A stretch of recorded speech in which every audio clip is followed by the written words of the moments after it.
Bienvenidos a Cimientos, sección 2, cultivando una relación con Dios.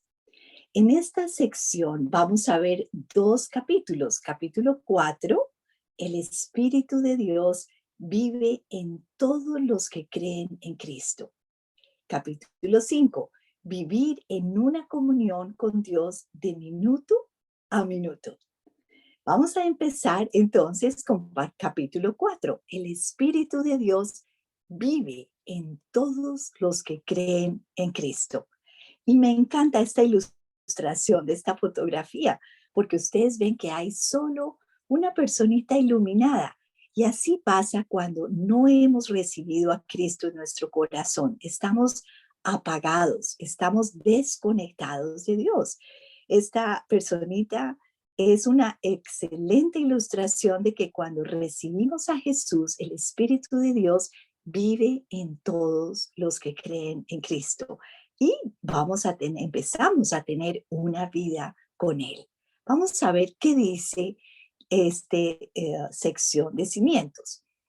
El cristianismo a menudo se describe como una relación personal con Dios, pero esto es difícil de entender.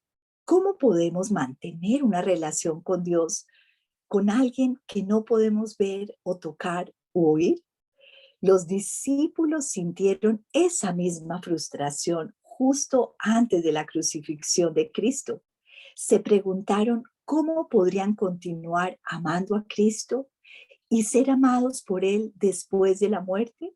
Jesús respondió a su pregunta al revelar un concepto completamente nuevo para ellos, que el Espíritu de Dios viviría en cada creyente. Así como vimos la ilustración de la personita iluminada, cuando recibimos a Cristo, somos unas nuevas personas y el Espíritu Santo vive en nosotros. ¿Qué aprendemos acerca del Espíritu Santo en estos versículos? Juan 14, 16, 18. Y Jesús les dijo a estos discípulos que estaban temerosos de que Él se iba a ir, y les dijo, y yo le pediré al Padre, y Él les dará otro consolador, para que los acompañe siempre, el Espíritu de verdad, a quien el mundo no puede aceptar porque no lo ve ni lo conoce. Pero ustedes sí lo conocen porque vive con ustedes. No los voy a dejar huérfanos, volveré a ustedes. La palabra consolador quiere decir alguien llamado a acompañar a una persona. Juan 16:7 también dice, pero les digo la verdad, les conviene que me vaya, porque si no lo hago, el consolador no vendrá a ustedes. En cambio, si me voy, se los enviaré a ustedes.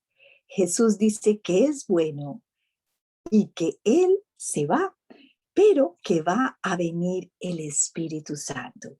Y cuando estaban los discípulos, pues estaban físicamente con Jesús, pero Él les dice que no se preocupen porque Él se va a ir y les va a enviar a ese consolador que estará en los que creen en Jesús. Ahora, el Espíritu Santo, así como Jesús, es una persona quien es Dios y tiene unos roles muy importantes. El Espíritu Santo, vamos a ver muchos versículos, enseña, guía. ¿Qué dice el de enseña? Juan 14:26 dice que, pero el consolador, nuevamente el Espíritu Santo, a quien el Padre enviará en mi nombre, les enseñará todas las cosas y les hará recordar todo lo que les he dicho. Es una preciosa principio y promesa donde podemos descansar. Jesús les estaba diciendo que ese consolador era sí mismo el que les iba a recordar todo lo que Jesús les había enseñado y nos ha enseñado a ti y a mí, que nos guiaría, que les guiaría. Juan 16:13. Pero cuando venga el Espíritu de la verdad, Él los guiará toda verdad, porque no hablará por su propia cuenta, sino que dirá solo lo que diga y les anunciará las cosas por venir. Muy importante, el Espíritu de Dios nos enseña y nos guía a la verdad. Recordemos que ¿quién es la verdad? Jesús es el camino, la verdad y la vida. Él nos guiará a Jesucristo. Su palabra es la verdad. Ahora, ¿qué más podemos aprender en cuanto al Espíritu Santo? Muy importante, que podemos decir que si pecamos, entristecemos al Espíritu Santo. Él es una persona. Todos quienes hemos recibido a Cristo, vamos a ver más adelante un versículo que nos sella, está en nosotros. Entonces, cuando pecamos, el Espíritu Santo se entristece, se apaga. Y Efesios 4:30 dice, no agravien al Espíritu Santo de Dios, con el cual justamente este versículo fueron sellados para el día de la redención. Primera de Tesalonicenses 5:19, no apaguen al Espíritu Santo. Y cuando estamos tristes porque hemos pecado, pues ahí vemos muy claramente que el Espíritu se entristece, se apaga. Obviamente sabemos que Jesús vino a morir en la cruz para perdonarnos, ¿verdad? Y volver a sentir esa llenura del Espíritu Santo. ¿En qué consiste la Trinidad? Un gran misterio. La palabra Trinidad viene del latín trinos, trinitas, sustantivo formado por el adjetivo trinus, triple, tres, y el sustantivo abstracto unitas, uno. Se utiliza el término para describir la deidad. Un solo Dios en tres personas, coiguales y coeternas. Tan pronto como Jesús fue bautizado, subió del agua, en ese momento se abrió el cielo y vio al Espíritu de Dios bajar como una paloma y postrarse sobre él. En este versículo vemos la Trinidad muy claramente. Jesús siendo bautizado, en ese momento se abre el cielo y el Espíritu de Dios baja sobre Jesús en una forma de paloma y se postra sobre él. Si vemos claramente, Padre, Hijo y Espíritu Santo. Una gran verdad, un gran misterio que sabemos, el Padre está en el cielo, sentado en el trono. El Hijo está sentado a la derecha del Padre, una vez resucitó. Y el Espíritu Santo vive en todos los creyentes. Ahora, esa Trinidad, otros versículos que nos dan claridad. El Padre y yo somos uno, Juan 10:30. Que la gracia del Señor Jesucristo, el amor de Dios y la comunión del Espíritu Santo sea con todos ustedes. Qué belleza, ¿verdad? Esta Trinidad la vemos nuevamente en muchas maneras en la palabra de Dios, donde se habla de que es Jesucristo, el Espíritu Santo y el Padre uno solo con diferentes roles. Ahora hay algo impresionante que me cautivó cuando estudié esta lección preparando. Le dice que hay una protección espiritual del Espíritu Santo. En el mundo físico, cuando Dios crea una nueva vida, Él nos provee de una caja torácica para proteger nuestros órganos vitales. Similarmente, cuando conocemos a Jesús, cuando lo recibimos a Él en nuestro corazón, tenemos unas ribs. En inglés se dicen ribs, en español son costillas espirituales. Vamos a utilizar la palabra ribs en inglés como un acróstico para ver esa protección que tiene el Señor a través del Espíritu Santo. Lo que hace el Espíritu Santo, la palabra regenera, ¿verdad? Comienza por la palabra, la letra R, R. Recibimos la nueva vida de Dios por el evento de un nacimiento espiritual, o sea, nacemos de nuevo. Juan 3:17 dice que Dios no envió a su Hijo al mundo para condenar al mundo, sino para salvarlo. por medio de Él. Muy importante. El Señor quiere que todos nos salvemos y esto es muy importante. Lo que hace el Espíritu Santo, Él es un inquilino en nuestro corazón con la letra I de Reeves. El Espíritu Santo viene a vivir dentro de nosotros permanentemente. Sin embargo, ustedes no viven según la naturaleza pecaminosa, sino según el Espíritu, si es que el Espíritu de Dios vive en ustedes. Y si alguno no tiene el Espíritu de Cristo, no es de Cristo. La Biblia habla muy claramente que aquellos que hemos recibido a Cristo, el Espíritu de Dios vive en nosotros. Es un misterio, es una gran verdad, pero al mismo tiempo dice que el que no tiene el Espíritu de Dios es como la ilustración al comienzo de esa personas que están apagadas. Los que tenemos el Espíritu de Dios estamos conectados a Dios y es ahí donde el Señor va haciendo la obra en nuestro corazón. Seguimos con el acróstico de Reeves, con la palabra Reeves y la letra B. Lo que hace el Espíritu de Dios, bautiza. Llegamos a identificarnos con todos los otros creyentes en Jesucristo. Todos fuimos bautizados por un solo espíritu para construir un solo cuerpo, ya seamos judíos o gentiles, esclavos o libres, y a todos se nos dio el beber de un mismo espíritu. Los que hemos nuevamente recibido a Cristo, recibimos la bendición del Espíritu Santo. Es como un bautizo especial donde ya le pertenecemos a Él, nos identificamos con Él. ¿Qué más dice? Aquí otro versículo hermoso, lo que hace el Espíritu Santo con la letra S de Reeves es, ya hemos hablado de eso, sella. Dios nos cuida como sus hijos y nos protege hasta que entremos en el cielo, cuando partamos de este mundo. En Él también ustedes, cuando oyeron el mensaje de la verdad, el evangelio que les trajo la salvación y lo creyeron, fueron marcados con el sello que es el Espíritu Santo prometido.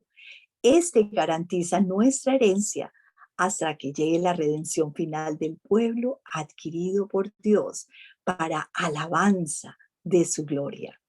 Este sello es el Espíritu Santo que le pertenecemos, estamos marcados. Esto me hace recordar de lugares como ganadería, cuando marcan las vacas, ¿verdad? Para que no se pierdan entre los porteros.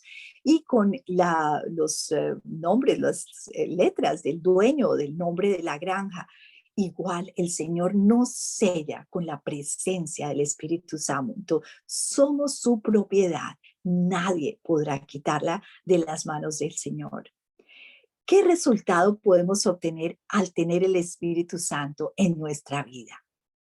Y hay muchas preciosas cosas que seguiremos aprendiendo en esta lección, que dice, pero cuando venga el Espíritu Santo sobre ustedes, dice la palabra, recibirán poder y serán mis testigos, tanto en Jerusalén como en toda Judea, Samaria y hasta los confines de la tierra. Hechos 1:8. Uy, qué cosa tan divina. Vamos a tener un nuevo poder. El Espíritu Santo nos va a ayudar a vivir en esta tierra y poder, lo más importante, compartir de las buenas noticias del Señor. También recibiremos un nuevo carácter. Dice Gálatas 5:22-23, que todos los que tenemos el Espíritu Santo vamos a tener esta llenura del amor, la alegría, la paz, la paciencia, la amabilidad, la bondad, la fidelidad, la humildad y el dominio propio. No hay ley que condene estas cosas. Por eso cuando sentimos esa llenura del Espíritu Santo, la gente puede ver nuestro carácter cambia. Y vamos a seguir pecando, ¿verdad? Pero recordemos que siempre el Señor nos perdona cuando nos acercamos al trono de la gracia a pedir el perdón, la limpieza de pecado y pedirle que nos llene de su Espíritu Santo, que es todo este carácter hermoso. Ahora vamos a entrar en el capítulo 5 de esta sección 2 y dice, vive en una relación con Dios de minuto a minuto. Dios desea que vivamos en una relación con Él de minuto a minuto. En vez de casillar nuestra fe en compartimientos diferentes, Él quiere que nuestra fe invada cada área de nuestra vida, nuestro matrimonio, las que estamos casadas, nuestras finanzas, nuestra vocación, nuestra recreación y nuestra vida social. Cristo nos urge a colocarle como el Señor de todo lo que hacemos. Para que Cristo pueda ejercer su liderazgo, debemos adoptar 4 actitudes básicas hacia Dios. Primero, una decisión de servirle. Segundo, una devoción hacia Él. Tercero, una dependencia de Él. Cuarto, disciplina en relacionarnos con Él. Una persona que se ha comprometido a estas 4 actitudes puede ser llamado un discípulo de Cristo. Interesante, ¿verdad? Para vivir una relación con Dios de minuto a minuto, tenemos que tomar unas actitudes diferentes hacia la vida. Y estas 4 nos ayudan a enfocarnos en una manera de discípulo de Cristo. Queremos seguirlo.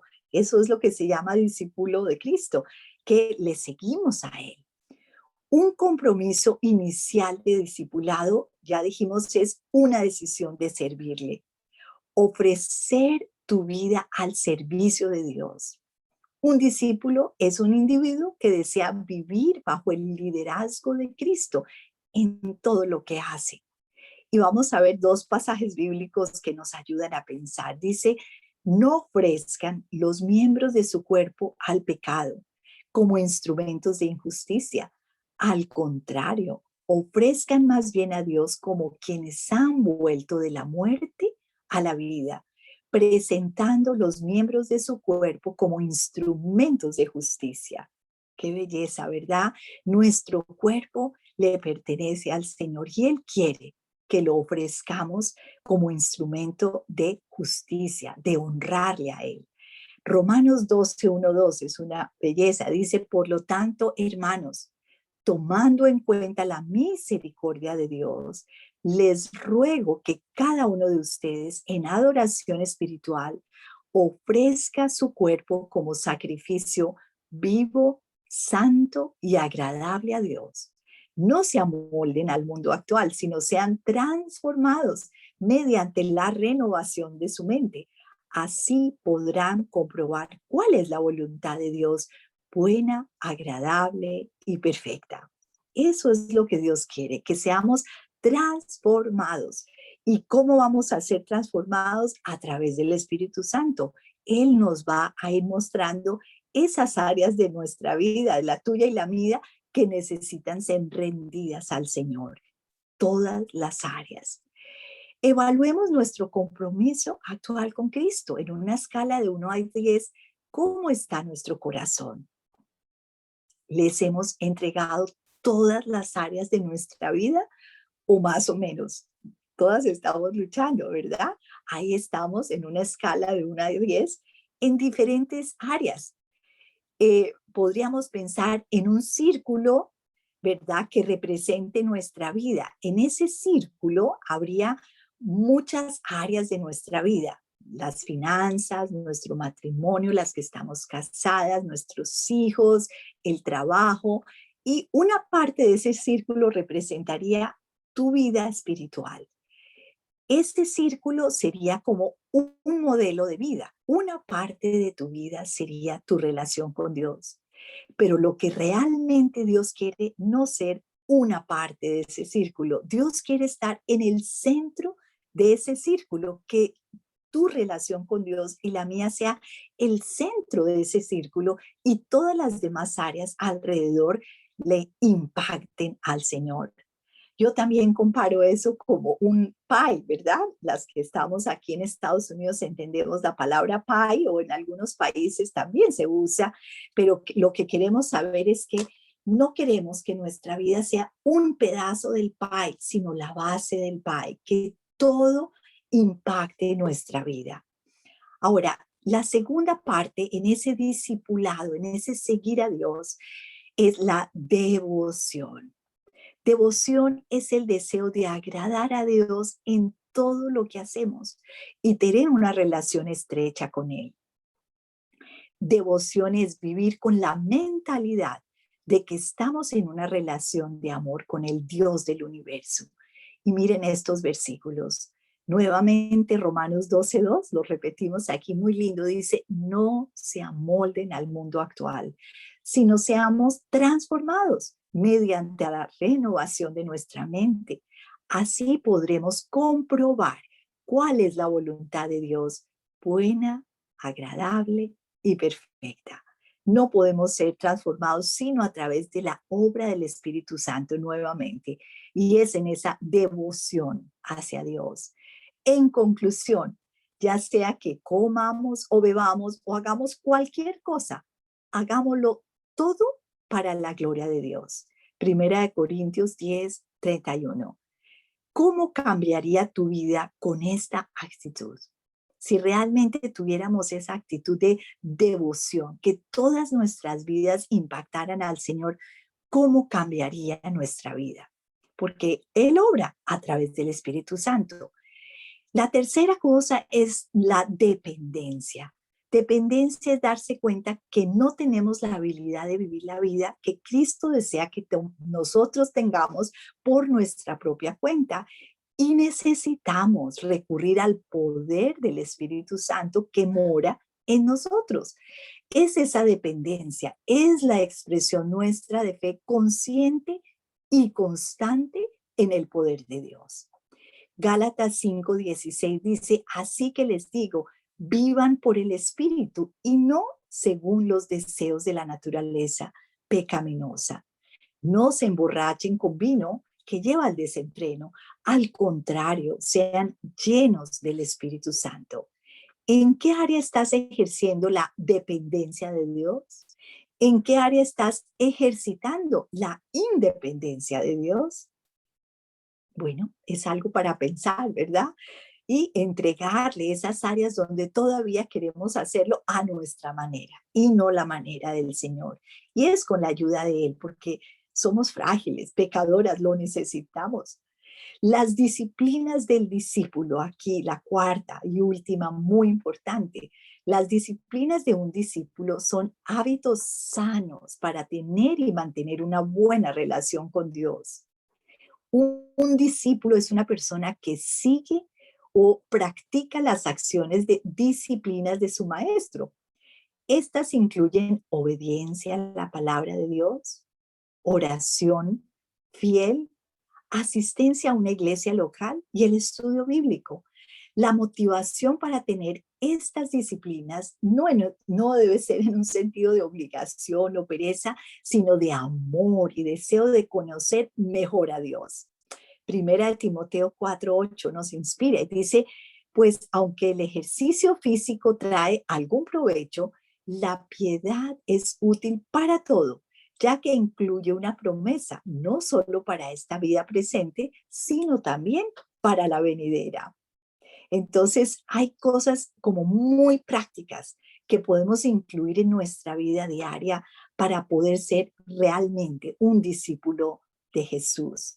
La obediencia a la palabra, el estudio de la palabra de Dios, el asistir a una iglesia, a un estudio bíblico y cosas que nos animan ¿sí? En este mundo y en la venidera. ¿Cuáles son algunas de las áreas en las que ya estás disciplinada y cuáles son algunas donde todavía tienes que pedirle al Señor que te ayude a ser más disciplinada? Y estamos en esa transformación, ¿verdad? Tú y yo. Vamos a ver qué hacía la iglesia primitiva cuando se reunía. ¿Cómo era eso? Recién Jesús vino, ¿cómo era que hacían los discípulos? Hechos 2:41 y 42 nos muestra. Dice, así pues, los que recibieron su mensaje fueron bautizados y aquel día se unieron a una iglesia unas 3,000 personas. Se mantenían firmes en las enseñanzas de los apóstoles, en la comunión, en el compartimiento del pan y en la oración. Esos eran los primeros discípulos. Y también en Efesios 5, 19 y 21 vemos más. Dice que se animaban unos a otros con salmos, himnos, canciones espirituales. Cantaban y alababan al Señor con el corazón, dando siempre gracias a Dios el Padre por todo en el nombre de nuestro Señor Jesucristo. Y dice, sométanse unos a otros por reverencia a Cristo. Este principio que sirvió a los primeros creyentes nos debe servir a ti y a mí. Nos necesitamos unos a otros. La iglesia no es el sitio físico, es la reunión de personas que amamos a Jesús, pero nos tenemos que reunir. ¿Cuáles son algunos de los beneficios de reunirse con otros creyentes en Cristo? Dice aquí Primera Tesalonicenses 5:11, más bien, mientras dure este hoy, anímense unos a otros cada día para que ninguno de ustedes se endurezca por el engaño del pecado. Por eso, anímense y edifíquense unos a otros tal como lo vienen haciendo. Hay muchos beneficios. Nuevamente, nos necesitamos unos a otros. Habrán algunos días que estamos muy bien con el Señor en nuestra vida y podemos animar al que está triste. Y habrá otros días en que nosotros somos los que estamos desanimados y necesitamos de nuestros hermanos en Cristo. Más beneficios. Aquí dice, más vale dos que uno, porque obtienen más fruto de su esfuerzo. Si cae el uno, levanta el otro. Ay del que cae y no tiene quien lo levante. Si dos se acuestan juntos, entrarán en calor. Uno solo, ¿cómo va a calentarse? Uno solo puede ser vencido, pero dos pueden resistir. La cuerda de 3 hilos no se rompe fácilmente. Eclesiastés 4, 9 a 12. Otro versículo en Mateo 18, 19, 20. Además les digo que si dos de ustedes en la tierra se ponen de acuerdo sobre cualquier cosa que pidan, les será concedida por mi Padre que está en el cielo. Porque donde dos o tres se reúnen en mi nombre, allí estoy yo en medio de ellos. Muy importante. ¿Cuáles son algunos nuevamente de los beneficios de un grupo pequeño de creyentes que no ocurren en un grupo grande? Y decimos que más intimidad, más personal. Cuando nos reunimos en un estudio bíblico chiquito es una bendición, pero hay unos beneficios en el grupo grande. ¿Cómo? Dice, ¿cuáles son algunos beneficios de reunirse en un grupo grande que no ocurre en el grupo chiquito de estudio bíblico? Y es un ánimo de un grupo grande, la habilidad de proyectos más grandes para compartir el evangelio, experiencias buenas compartidas con más personas. El Señor quiere que nos reunamos en grupos pequeños, en grupos grandes. La próxima semana, en este estudio de cimientos, veremos capítulo 6 y capítulo 7. Dios hizo provisión para libertad de pecado. Y capítulo 7, tenemos que resistir al pecado activamente. Miércoles de 7 a 8 de la noche. Te invito a visitar nuestra página web www.sentidoatuvida.org, donde puedes adquirir tu libro de cimientos. Muchas gracias por asistir a esta sesión de cimientos y espero haya sido una bendición en tu vida. Dios te bendiga.